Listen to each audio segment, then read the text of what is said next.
모든 성경은 하나님의 감동으로 된 것으로 교훈과 책망과 바르게함과 의로 교육하기에 유익하니 이는 하나님의 사람을 온전하게 하며 하나님의 선한 일을 행할 능력을 갖추게 함이라 말씀하여 주셨습니다. 이 시간 주일 오후 찬양 예배를 통해서 주님 말씀하시고자 하시는 말을 이 성경 공부 시간을 통해서 말씀하여 주옵소서. 그 말씀이 저희들 마음에 저희들의 생각에 새겨지게 하여 주옵소서. 그 생명의 말씀으로 말미암아 저희들이 하나님의 사람으로 온전해지게 하여 주시며 선한 일을 행할 능력을 갖추게 하옵소서. 예수 그리스도의 이름으로 기도합니다. 오늘 우리 주신 말씀은 디모데전서 3장 14절에서 4장 5절까지의 말씀입니다.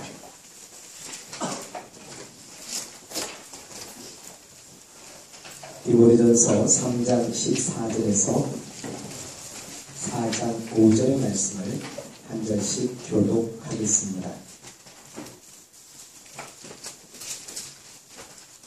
내가 속히 네게 가기를 바라나 이것을 네게 쓰는 것은 내가 지체하는 너로 하여금 죄에서 어떻게 해야 할지를 알게 하라니 이 집은 살아계신 하나님의 교회요 주의 기도와 소이라. 크도다 경건의 비밀이요 그렇지 않다 하느니 없도다.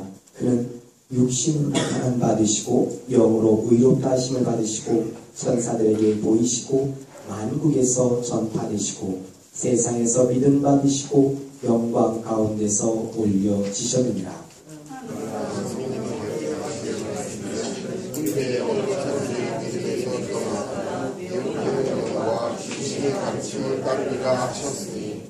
자기 양심이 화인을 맞아서 외식함으로 거짓말하는 자들이라.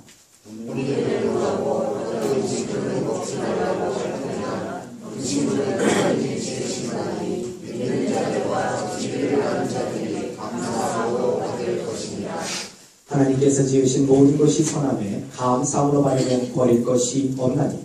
하나님의 말씀과 기도로 고백하였습니다. 아멘. 오늘 디모데전서 3장 14절에서 4장 5절까지의 말씀을 살펴보겠습니다. 먼저 바울 사도께서 이것을 쓰는 이유, 여기서 이것을 쓴다는 말씀은 이제 이후로 바울 사도께서 편지 내용상 지금 15절 이후로 그것을 쓰는 이유에 대해서 말씀을 합니다. 그 쓰는 이유는 왜 쓴다고 그러죠? 지체하면 하나님께서 어떻게 행하여 할 것을 모를까봐. 아멘. 그렇습니다. 그러니까 바울 사도께서 믿음의 아들 디모데에게 에베소에 머물러 있는 믿음의 사람들에게 에베소에 있는 믿음의 사람들을 지도하는 데 있어서 만약에 바울 사도가 곧 가고 싶은 마음은 있으나 만약에 지체하게 된다면 늦게 도착하게 되면 그 하나님의 집은 하나님의 가족을 말합니다. 그 믿음의 성도들을 말해요. 에베소에 있는 에베소 교인들을 하나님의 집이라고 말했어요. 하나님의 집에서 어떻게 행하여야 할지를 알게 하려 합니다. 이렇게 말씀합니다. 그 교회에서 그 교인들을 어떻게 대해야 될지를 말씀합니다.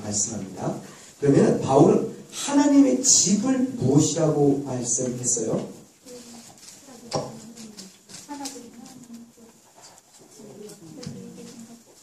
네.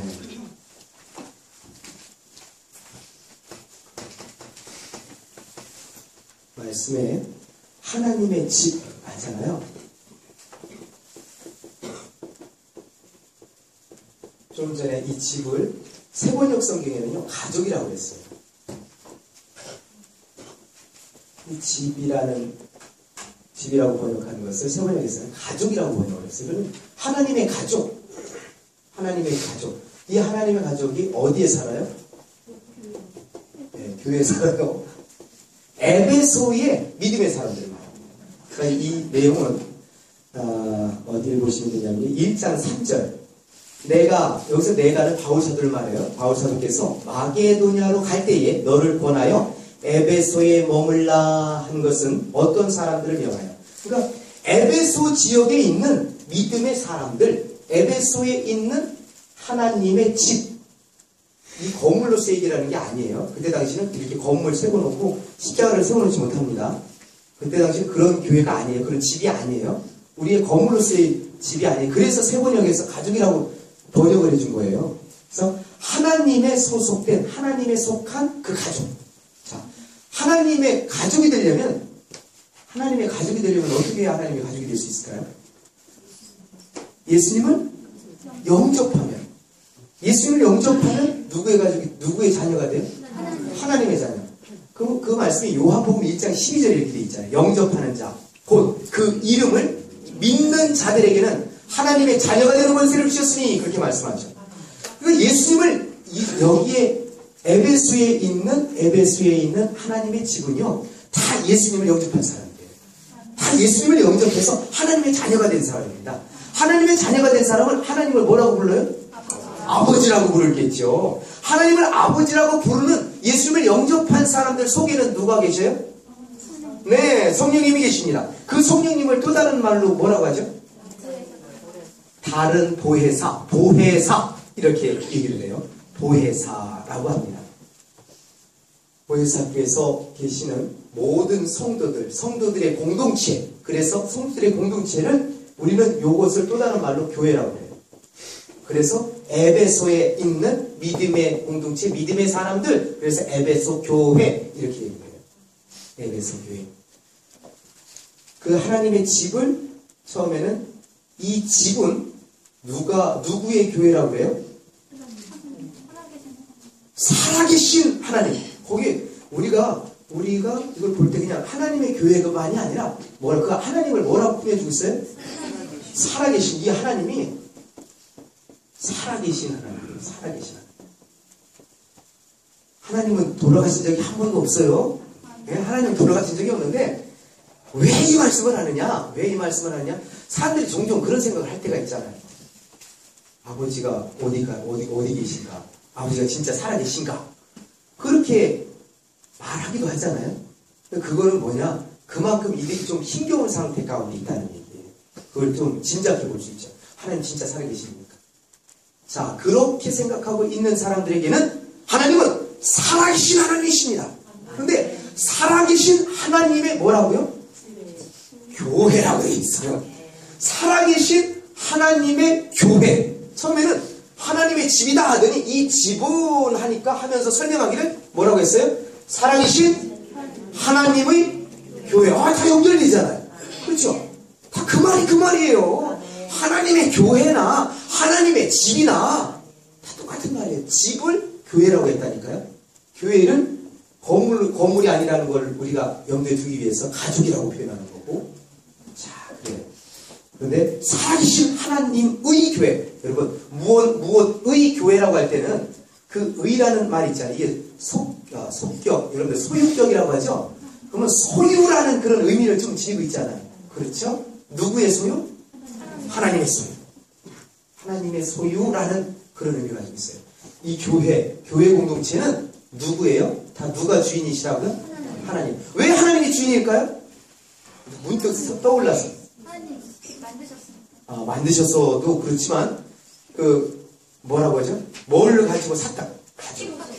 피값으로 샀다고 하죠. 이야.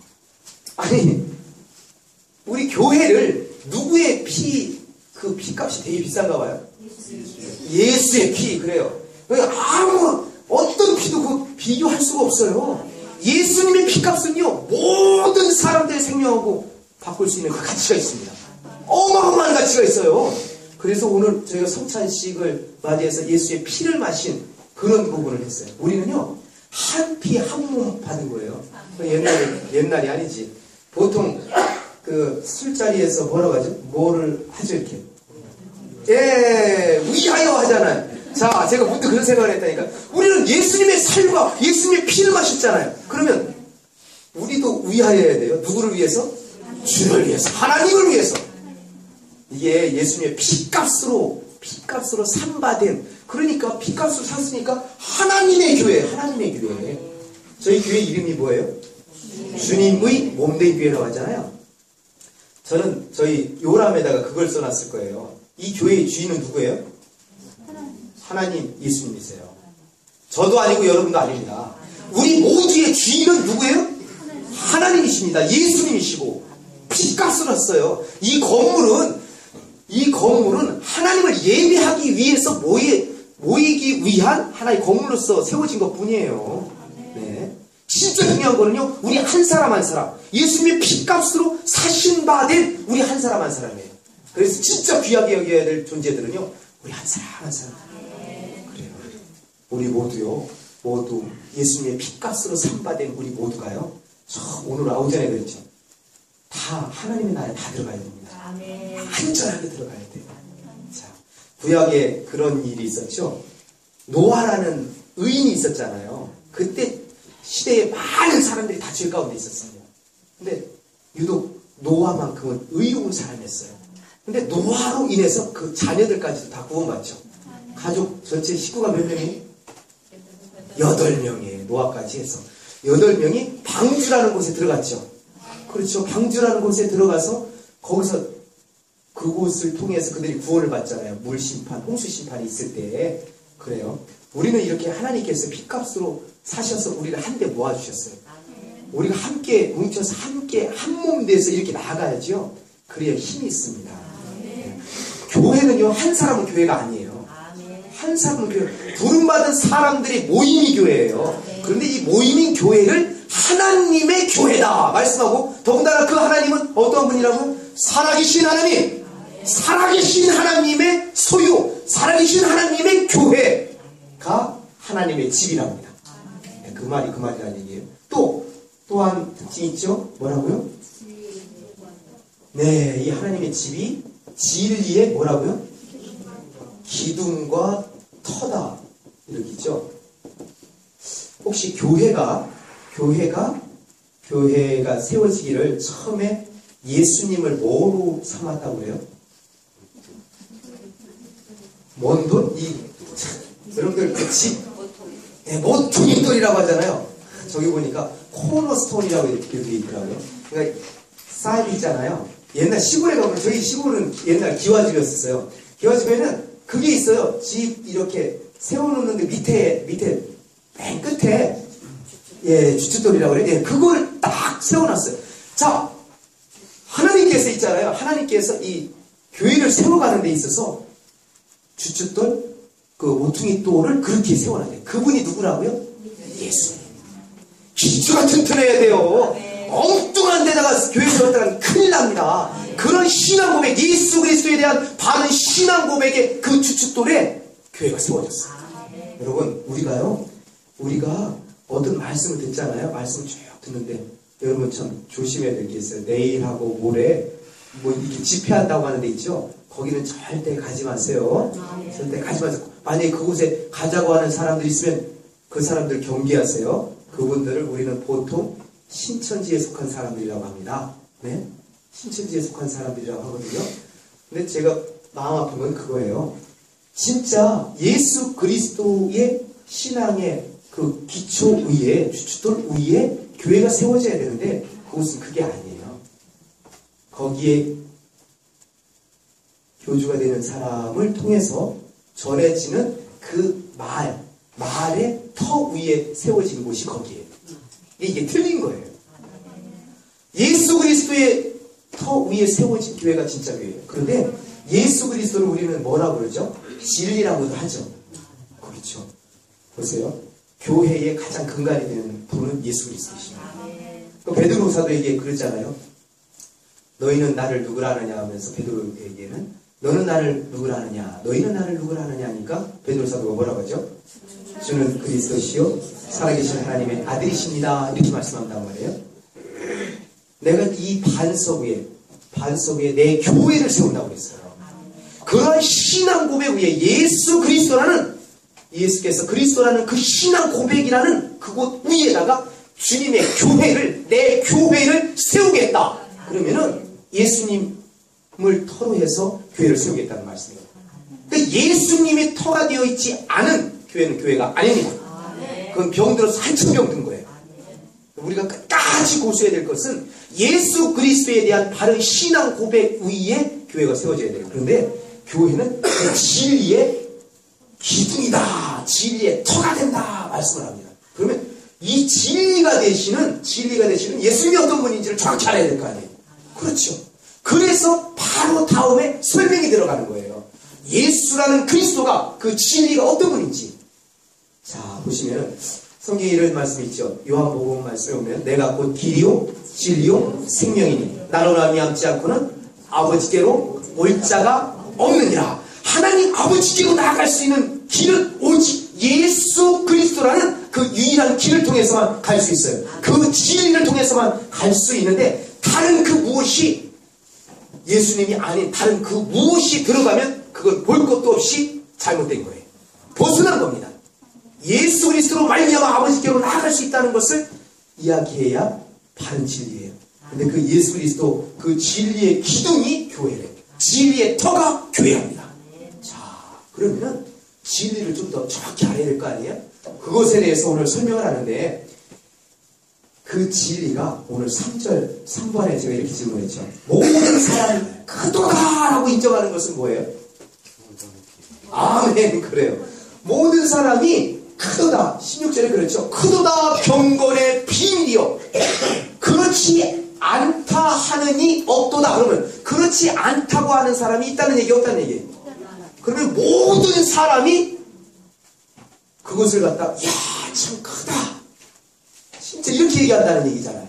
그래서 질문을 그렇게 한 거예요. 모든 사람이 크도다라고 인정하는 것은 경건의 비밀이라고 합니다. 그런데 그 경건의 비밀, 여러분 누가 질문할 수 있잖아요. 경건이라는 게 뭐예요? 경건이라는 단어 뜻이 무엇입니까? 라고 질문하면 좀 말하기가 애매할 거예요.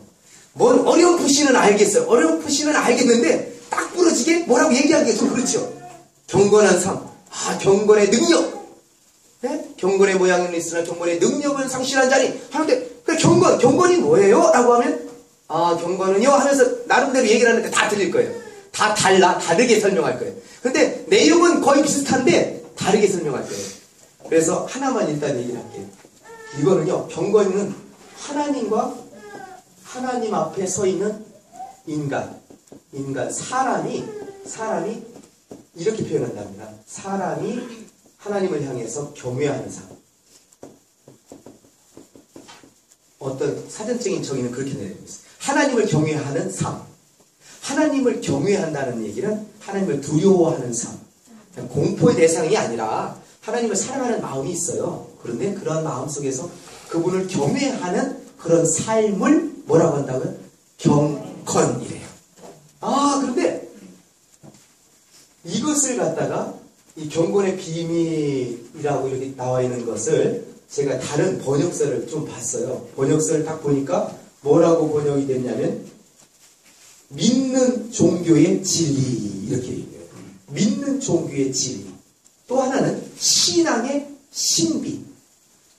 이것을 갖다가 신앙, 믿음이라는 차원으로 얘기를 했어요.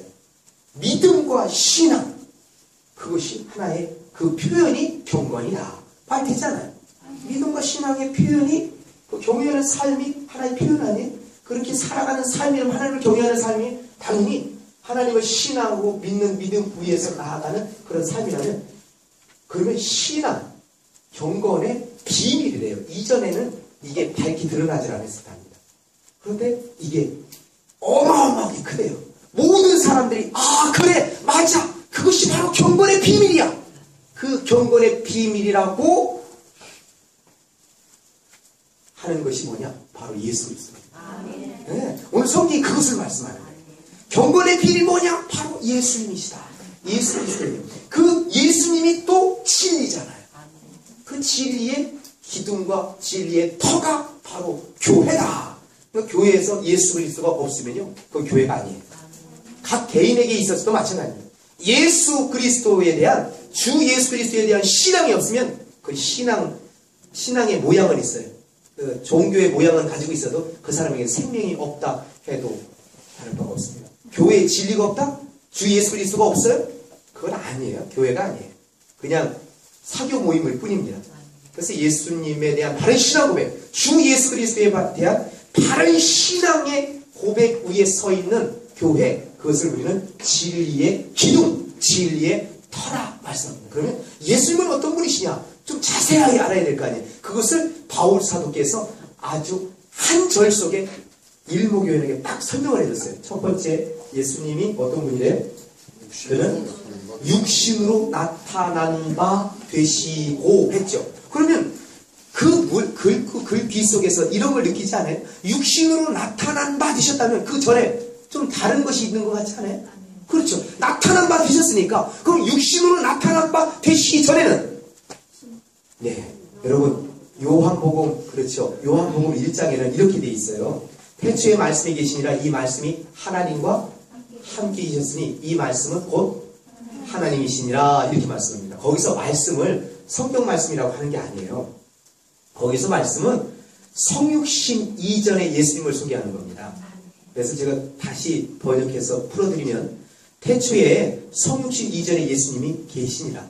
이 성육신 이전의 예수님이 하나님과 함께 계셨으니 이 성육신 이전의 예수님은 곧 하나님이시니라 이렇게 말씀합니다.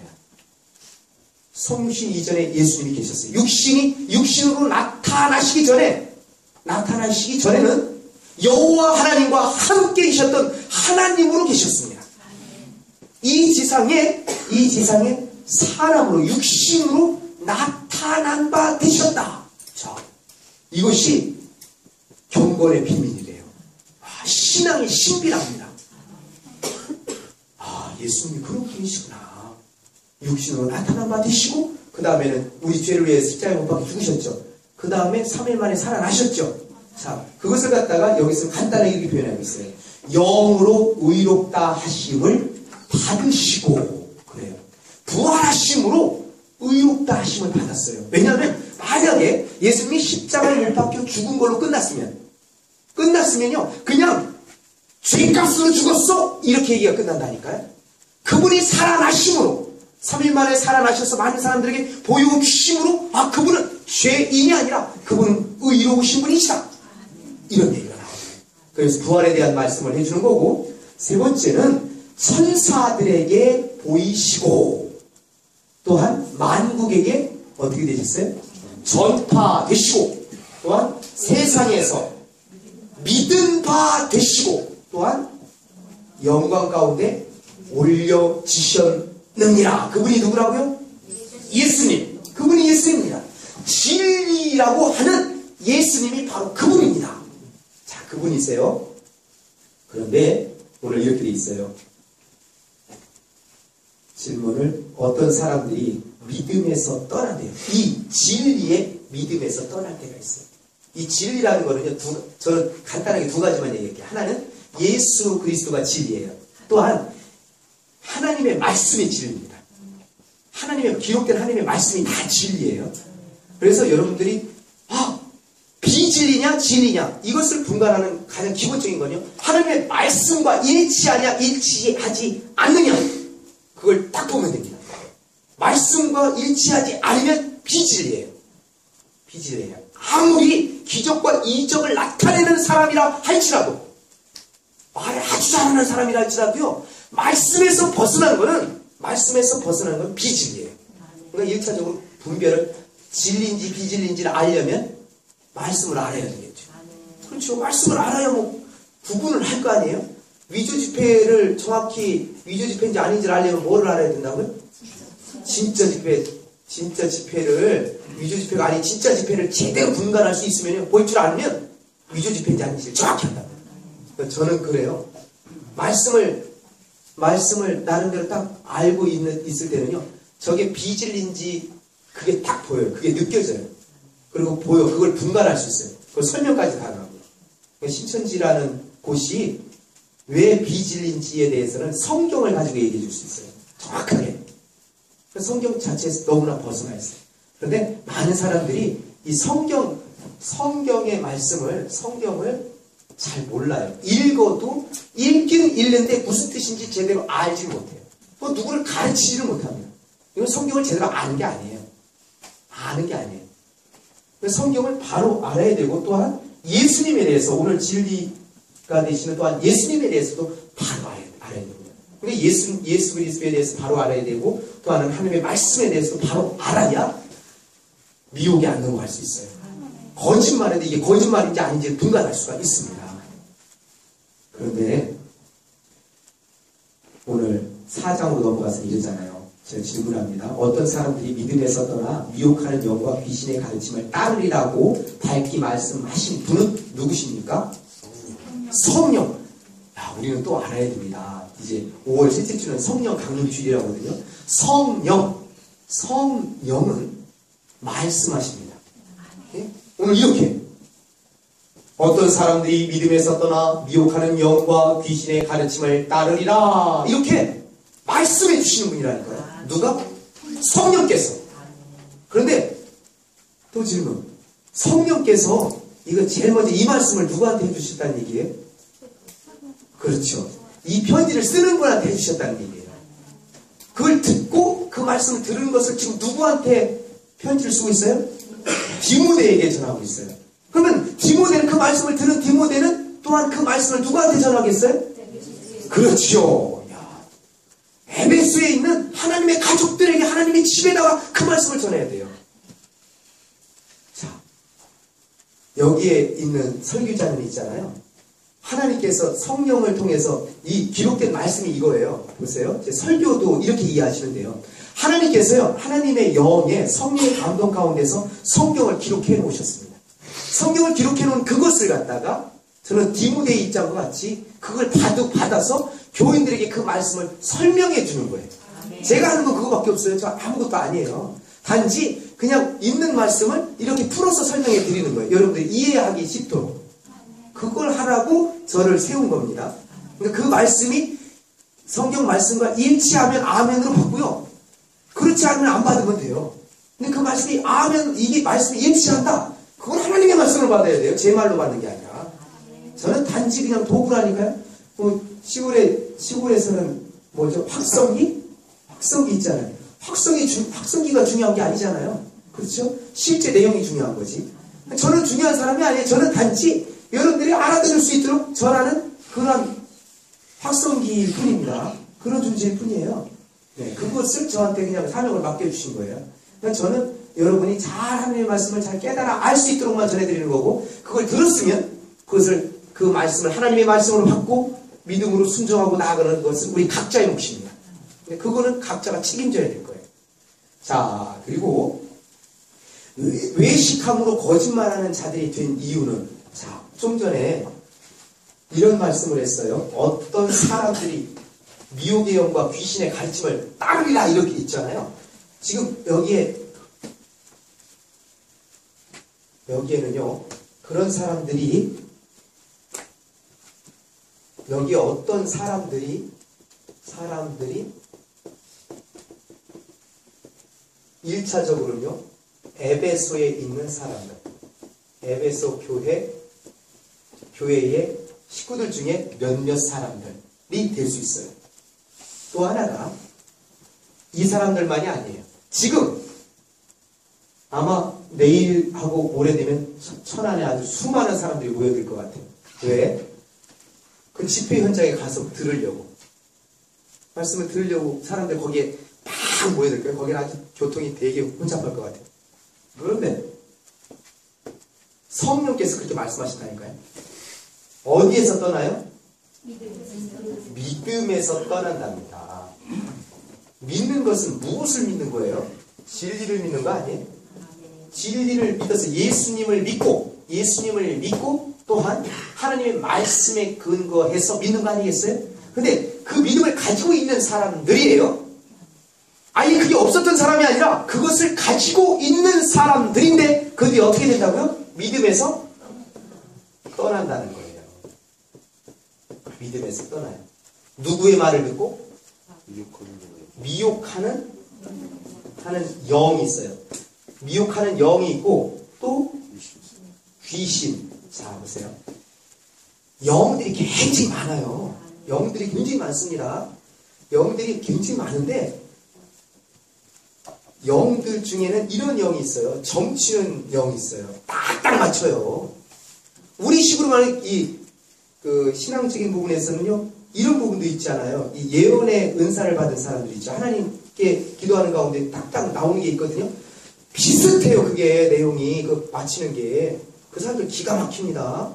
귀신들도 잘 맞춰요. 왜? 그 점치는 귀신이 그렇다니까요. 점치는 귀신이 그렇고 또 미혹하는 거예요. 미혹은 뭐 하는 걸 미혹이라고 할까요? 네, 홀리는 거. 네, 그래요. 꼬시는 거요? 그래, 하여튼 그게 다 미혹하는 거예요. 하여튼 미혹하고 그런데 이 귀신도 가르칩니다. 여러분, 저는요, 하나님께서 이 가르치는 은사를 주셨어요. 하나님 말씀을 가르치는. 그런데 있죠, 귀신도 그런 귀신이 있더라고요. 귀신이 딱 들어가니까 아주 논리정연합니다. 논리정연하게 본인의 그 교리들을 딱딱 전해요. 그런 부분들이 나타나요. 그런데 그걸 딱 듣다 보면, 그런 것 같아요. 그런 것 같아요. 여기에 있죠. 이 사람들이 이제 미혹하는 영과 귀신이 그 사람 속에서 일을 하는데, 사람들이 이 믿음을 가지고 있는 사람들을 미혹한다니까요. 그러면 그 대단한 거 아니에요? 얘들, 이 귀신들도? 얘네들이 쓰는 사람들이 있어요. 쓰는 사람들이 있다니까요. 이들의 종이 있어요. 이들의 종들이 이 에베소 교회의 사람들을 미혹하고 그들에게 가르친다니까요. 근데 처음부터 완전 다르면은 아예 받지도 않겠죠. 그런데 겉으로 봐서는 전혀, 그리고 그들이 더 사랑도 많은 것 같고요. 아주 섬김의 모습도 아주 훌륭한 것 같아요. 그래서 사람들이 거기 그 사람들하고 접촉하면서 그런 것 같아? 그래? 내가 듣지 못했던. 그리고 저 같은 사람을 통해서 말씀을 계속 듣다 보면 왜 이렇게 무서운 말씀도 전하고 왜 이렇게 무거운 증거 같은 그 말씀을 계속 전해주는지 모르겠어 하면서 힘들어할 수 있잖아요. 근데 딱 듣다 보면 너무 쉽고 하니까 이게 미혹이 그냥 되는 게 아니에요. 사람들 뭐가 끌리는 게 있으니까 미혹되는 거 아니에요? 끌리는 게 있으니까 미혹돼요. 그래서 여기서 미혹되는 일이 있겠다고 성령께서 말씀하셨어요. 저는 지금 이 시대에 많은 이들이 그쪽으로 넘어가는 이유를 저는 그걸로 봅니다. 다른 걸로 안 봐요.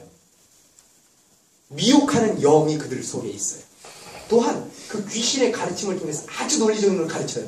가르치는데 진짜 진리에서 벗어난 사람들이에요. 그들은 예수 그리스도와는 관계없는 사람들입니다. 처음에는 그들도 믿음으로 시작할 수는 있어요. 그러나 그것을 통해서 믿음에서 떠나게 하잖아요. 여러분, 그들의 목적은 그거예요. 예수 그리스도에 대한 믿음에서 떠나게 합니다. 하나님의 말씀에서 떠나게 해요. 예수 그리스도에 대한 신앙과 하나님의 말씀에서 떠나게 하는 것은 다 미혹하는 영이나 귀신의 가르침으로 보시면 정답입니다. 그렇게 보시면 돼요. 그런데 이 사람들이, 여기에 있는 사람들이 어떤 사람들이냐? 오늘 말씀을 보니까요, 양심에 뭐를 맞았어요? 화인을 맞은 사람이에요. 6번에 그래서 외식하고 거짓말하는 자들이 된 이유가 뭐라고요? 양심에 화인 맞았어. 여기에 이렇게 미혹하는 영과 귀신의 도구가 돼서 가르치는 사람들은 양심에 화인 맞은 사람이에요. 여기 어떤 사람하고 틀려요? 다른 사람이에요? 이건 가르치는 사람이에요? 미혹하는 사람이에요? 거기 미혹된 사람은 어떤 사람들이에요? 근데 여기에 미혹하는 영과 귀신의 가르침을 통해서 가르치고 있는 사람들이 양심의 화인을 맞았대요. 그리고 이들에서 나오는 것들은 다 뭐라고요? 거짓말이래요. 거짓말. 여러분, 거짓의 아비가 누구예요? 마귀라 그래요. 마귀의 종들이니까 미혹하고 가르치긴 가르치는데 거짓으로 가르치는 거예요. 그렇게 해서 사람들 혹해서 그렇게 넘어간단 말이에요. 그런데 그들의 내용을 보니까 그들이 이런 말을 가르친대요. 혼인을 금하고 어떤 음식물을 먹지 말라고 한 사람들은 누구래요? 예, 양심의 화인을 맞아서 외식함으로 거짓말하는 사람들이랍니다. 네? 자, 뭐를 금하고 뭐를 하지 말라고요? 혼인을 금하고? 네. 우리 이들을 한번 이해를 해보자고. 왜 혼인을 금하라고 할까요? 여러분, 혹시 이런 경험해 보셨어요? 이런 이야기 하는 사람들 못 들어보셨어요? 이 육은 더러운 거예요. 이렇게. 육은 더러운 거고, 영은 깨끗한 거예요. 육을, 나 같은 인간. 그러니까, 육에 대해서 아주 멀리 하는 사람들 있죠. 육은 더러운 거야. 성적인 생활, 결혼하게 되면 부부관계를 해야 되고, 자식을 낳아야 되잖아요. 그런데, 이걸 아직 더러운 거로 생각을 해요. 그렇게 해도, 그런 생각을 가지고 있는, 이게 너무 도에 지나쳐요. 그래서, 아예 그것을 끊어버리자. 혼인을 금하자. 이렇게 얘기를 하는 거예요. 여러분, 성경이 절대 그렇게는 성경에서 말씀하지 않습니다. 성경에 혼인을 금하라고 한 성경 보셨어요? 그럴 게 없잖아요. 결혼해서 자녀를 많이 낳으라고 했죠. 네? 세육하고 번성하여 땅에 충만하라고 했지. 그리고 그런 말씀을 쭉 했을 뿐이지 혼인을 금한 내용은 없어요. 그러니까 이 혼인을 금하는 내용은 하나님 말씀하고도 일치하지 않죠. 그렇죠? 그리고 또 하나, 어떤 음식물은 먹지 말라 이렇게 하는 거예요. 어떤 음식물을 먹지 말라. 하나님께서요, 어떤 음식물을 먹지 말라. 이게 구약 성경에 보면 이게 정결한 음식, 부정한 음식 있잖아요. 대표적인 부정한 음식이 돼지예요. 그렇죠? 그런데 저희는 먹고 있잖아요. 지금 먹고 있죠. 저만 먹나요? 하여튼 부정한 음식이라고 구약 성경에 게시되어 있는 그 말씀에 있는 것 우리가 먹잖아요. 왜 먹어요? 왜 먹어요? 저는 이 말씀에 근거해서 먹어요. 네? 이 말씀에 왜 그러느냐?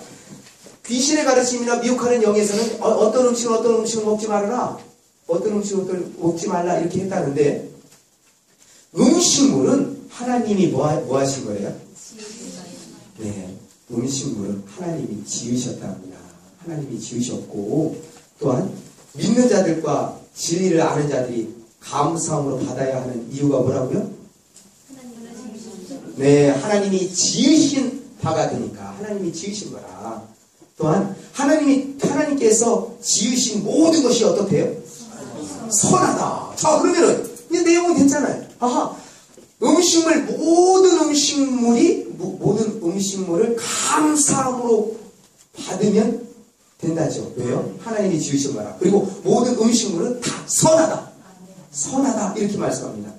그런데 여기에 미혹하는 영이나 귀신의 가르침을 쫓는 사람들은 혼인을 금하라고 합니다. 그러니까 어떤 사람들이 가만히 듣다 보니까 그런 것 같아. 육을 따라가 육에 대한 생각을 하면서 이거 결혼하면 안 되지? 결혼을 하는 거예요. 그리고 어떤 음식을 먹지 말라.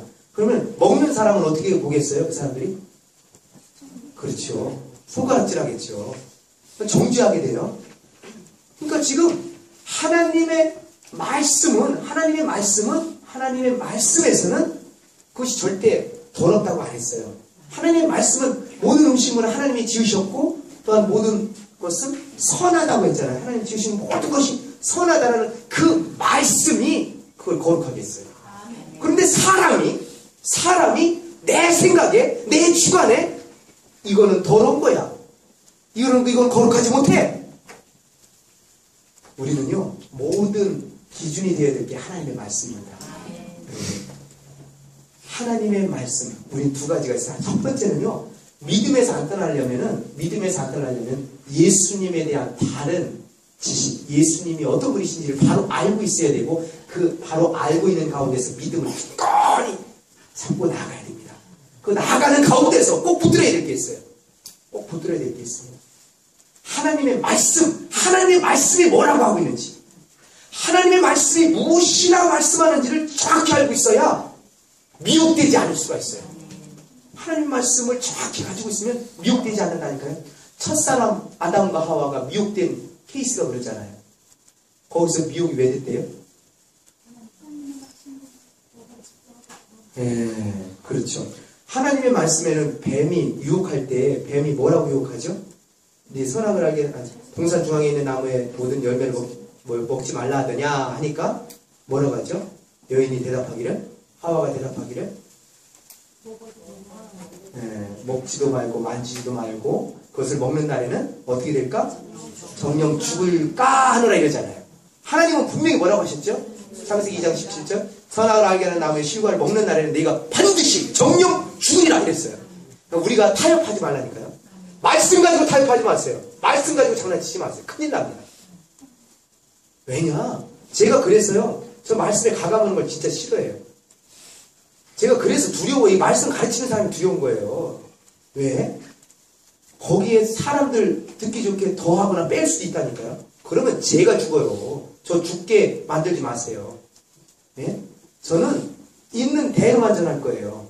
그것을 받는 사람들은 살려면 그대로 받고, 아니 나는 그냥 살다 갈 거다 생각하면 그건 알아서 하세요. 그건 각자의 몫이에요. 저는 말씀드리기는 있는 말씀을 그대로 전하고 싶어요. 왜? 하와가 말씀을 본인 마음대로 해석하다가 죽었어요. 그렇지 않아요? 본인 마음대로 하다가 죽었다니까요. 하나님은 엄격합니다. 선악을 알게 하는 나무의 실과 먹지 말라. 네가 먹는 날에는 반드시 죽는다. 그런데 그 여인은 듣기는 들었어요. 말씀을 듣기는 들었거든요. 저한테 이렇게 말씀 드릴 때 제대로 들으세요. 그걸 갖다가 거기다 더하거나 빼거나 하지 마세요. 있는 얘기를 그대로 받아들이시라고요. 하와가 그것을 먹는 날에는 그것 하나님 말씀을 더했어요. 분명히 하나님 먹지만 말라고 했지 만지는 것까지 괜찮아요. 먹지 말라고 했어요. 만지는 것까지 괜찮은데 만지지도 말라고 했다고. 하나님 그런 말씀 한 적 없어요. 그리고 그것을 먹는 날에는 반드시 정령 죽으리라 했는데 그 사람은 죽을까 하는 그걸 가만 거예요. 빼버리는 거예요. 하나님 말씀을 가지고 하나님 말씀 이렇게 나왔으면 그냥 그대로 인정하고 신앙해야 됩니다. 그걸 가감해서 그 사람 됐어요. 지금 여기도 마찬가지예요. 오늘 이 에베소의 교회에 이렇게 말씀을 하는 거예요. 어떤 사람들이 믿음에서 떠나게 되는데 이 말씀을 정확히 알고 있었다면, 진리의 말씀을 정확히 알고 있었다면 혼인을 금하는 것, 성경에 그렇게 안 돼 있는데 이하고 그렇게 하면서 미혹에 넘어가지 말아야 되는데 말씀을 정확히 알지 못하니까, 하나님 말씀에 근거하고 있지 않으니까 미혹되는 거예요. 그래서 믿음에서 떠나는 거예요. 하나님의 말씀과 예수 그리스도에 대한 바른 신앙, 바른 지혜에 근거한 신앙이 있을 때에 미혹받지 않을 수 있습니다. 우리 자녀들을 위해서 그렇게 기도해 주세요. 예수 그리스도에 대한 바른 신앙이 있게 하여 주옵소서. 바른 신앙이 있게 하여 주시고 하나님의 말씀을 옳게 분별하게 해주세요. 그리고 그 말씀에 근거해서 미혹되는 것, 그게 거짓인지 귀신의 가르침인지 미혹하는 영의 가르침인지를 정확히 분별해서 넘어가지 않도록 지켜주세요. 이렇게 기도해 주시기 바랍니다. 앞으로는 무서운 시대가 도래한다는 거예요. 지금도 무서운 시대예요. 지금도 시천지라는 곳은요, 수많은 교인들이 지금 다 그쪽으로 믿음에서 떠나는 사람들, 쉽게 표현하면 그거예요. 믿음에서 떠나서 거기 가는 거예요. 다. 기성 교인들이 그쪽으로 다 갑니다. 이게 무슨 얘기겠어요? 그렇게 믿음에서 떠나는 사람들이 많다는 걸 입증해 주는 거예요. 이 말씀이 지금 입증되고 있어요. 그대로. 그리고 그들하고 이렇게 대화를 나눈다 보면요, 기도하는 분들은 아실 거예요. 그들에게 이 귀신의 가르침이 나타난다는 거예요. 하나님의 성령의 가르침은 그렇게 얘기를 하는데요, 귀신의 가르침 나름대로 미혹할 거리가 잘 돼요. 그런데 저희 같은 사람은 이거는 그 사람들을 하고 있으면 머리가 아파요. 성질이 나요. 제가 웬만하면 승질 안 내는데 그런 사람들하고 이렇게 대화하다 보면 제가 승질이 납니다. 자, 보세요. 지금 의미에서 다 했죠. 하나님의 집이 살아계신 하나님의 교회요. 하나님의 집은 하나님의 가족이라고 했어요. 믿음의 공동체. 여기는 하나님의 살아계신 하나님의 교회라는 거. 우리 끝까지 이거 변치 않기를 원합니다. 이 교회의 주인은 하나님이세요. 살아계신 하나님이십니다. 살아계신 주와 그리스도가 되신 예수님이세요. 그래서 거기에 붙어있는 모든 지체가 되기를 원합니다. 주님에게서 떨어지지 마세요. 주님께 끝까지 붙어서 나아갈 수 있기를 원하고요. 또한 이 교회는요, 진리의 기둥과 진리의 터라는 사실, 이거 잊지 마세요. 진리가 있어야 돼요. 예수 그리스도가 진리고 또 하나는 하나님의 말씀이 진리입니다. 그 진리의 기둥이 우뚝 서 있어야 됩니다. 진리의 기둥이 우뚝 서 있어야 흔들리지 않아요. 어떤 시련과 바람이 불어올지라도 넘어지지 않을 수 있습니다. 그리고 하나님의 집이 지녀야 할 진리, 지금 좀 전에 말씀드렸듯이 하나님의 말씀과 예수 그리스도를 우리가 본받을 수 있고, 또 하나는 어떤 사람들이 믿음에서 떠날까? 아까 처음에 말씀드린 하나님의 말씀을 든든히 부여잡고 있지 않은 사람, 말씀의 근거에서 살아가지 않은 사람들은 넘어집니다. 그리고 욕심, 제일 무서운 게 그거예요. 아담과 하와도 그랬죠. 선악을 알게 하는 나무의 열매를 네가 먹는 날에는 뱀이래요. 네가 먹는 날에는 하나님과 같이 될 수 있어 하니까 그 말을 딱 듣고 나서는, 여러분 어떤 말씀, 어떤 말을 듣느냐가 얼마나 중요한지 아세요? 그 말씀을 듣는 것에 따라서 내 마음이 움직이기 시작합니다. 내가 누구의 말을 지금 듣고 있습니까? 그 말을 가만히 듣고 있으면, 믿음이 없는 하나님의 말씀을 들으면요, 믿음이 계속 자라나요. 그런데 귀신의 가르침을 계속 듣고 있으면 그게 맞는 것 같아요. 뱀이 말할 때 가만히 듣고 있으니까 그때 눈이 탁 달라져요. 보암직도 하고 먹음직도 해요. 그래서 설득해서 넘어가잖아요. 그렇게 넘어가는 거예요. 그래서 욕심이 잉태해서 죄를 낳고 죄가 장성해서 사망을 하는데, 이 믿음에서 떠나는 이유 중에 한 가지가 욕심이고요. 또 하나가 하나님의 말씀을 확고하게 지니고 있지 않을 때 떠납니다. 그리고 마지막, 하나님의 말씀과 기도가 주는 영적인 유익. 자, 하나님의 말씀과 기도, 하나님의 말씀과 기도. 여기서 하나님의 말씀과 기도는 이 음식물과 혼인을 금하라는 그 내용하고 연결되는 말씀이에요. 거기에서의 말씀은 하나님의 말씀은 하나님의 말씀을 통해서 모든 음식물이라든가 결혼이라든가 이런 부분들을 거룩합니다. 하나님의 말씀은 그렇게 되어 있잖아요. 그리고 기도를 통해서 하나님이 주신 음식물을 감사를 통해 감사의 기도를 말하는 거예요.